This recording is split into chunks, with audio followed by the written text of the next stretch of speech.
bloat in organizations happen. Over years and years, you acquire and justify the need for more and more employees as you scale. Those resources may be warranted and required to grow, but at a certain point, you can find yourself in a situation where you are top heavy. Lots of decision makers and a lack of boots on the ground to carry out those decisions. Corporate cutting is needed, but watch that you don't cut your costs so dramatically that your team bandwidth goes to zero. This is where you see team morale, quality, and efficiencies decrease, and this is where burnout is born. In my experience, I've seen teams overweight, healthy, and starve. Finding the healthy right size is hard, but if you're not giving your teams the time to breathe, you're hurting your revenue numbers in the long run. The need to cut costs and increase profits have the opposite result. Pay attention to your team's bandwidth. In a world where leaders associate bandwidth with a loss of productivity, see it as a source of innovation, strategy, and quality.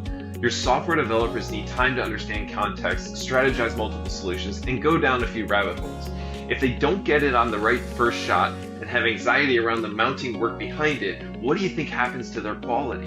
One helpful rule of thumb I like to use in product development is the 3/4 rule. Reduce the hours or points if you're using a sprint model, your team works by a quarter, and you ensure the right amount of bandwidth for strategy and planning while keeping 3/4 of their time executing. Any team where you can quantify the amount of work they can do in a day can fit this model. The model works twofold.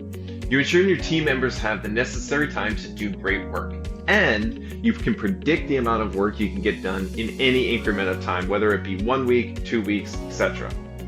This leads to better transparency between yourself and your leaders and creates an environment that fosters sharing of information, strategizing within team members, and a focused team that does not feel overworked.